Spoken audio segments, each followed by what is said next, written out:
The valence of an atom, sometimes I call it the expected valence of an atom, actually can help you know how to draw the structure. So can help draw structure, which is kind of nice because that's one of the things you're going to have to do. It's just simple structures.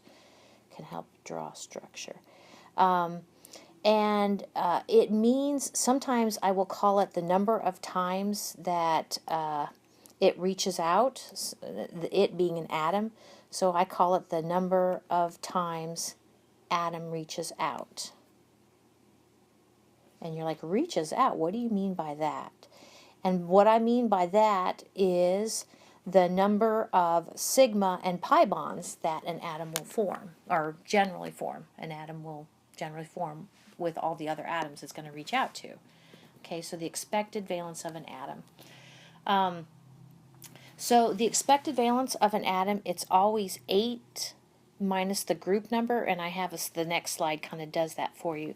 So 8 minus group number, and this only works for the A elements, and actually I guess just for the nonmetals, okay, because nonmetals are going to be involved in covalent bonding, sharing of electrons, nonmetals. So the group number, 8 minus the group number, and we have two exceptions, and they're kind of, maybe they'll make sense to you, maybe they won't. But we talked about boron as a wild child, and the expected valence for boron is 3. It reaches out 3 times. And hydrogen, it's such a kind of small child that the expected valence for hydrogen is 1. And actually that's going to be something that will be helpful. Hydrogen wants to reach out just 1 time. And it makes sense because it only has 1 electron. So kind of summarized what I said a minute ago. If you take of course, the group number for carbon, what's the group number? Group number. Look up what the group number for carbon is. It's 4. So 8 minus 4 is 4. That's why it reaches out 4 times. What is the group number for nitrogen and phosphorus? Better have a periodic table handy. It actually is 5. Oops, sorry.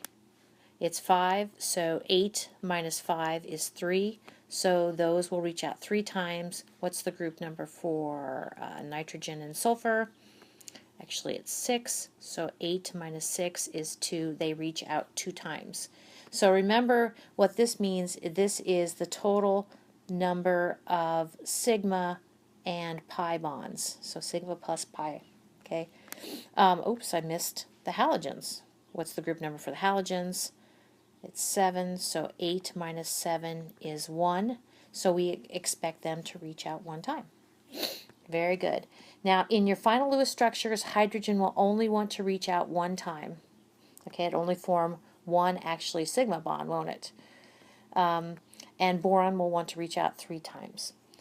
Now, if we go back to this final slide about it, actually kind of goes back to something we talked about before, the Lewis dot formulas for the atoms.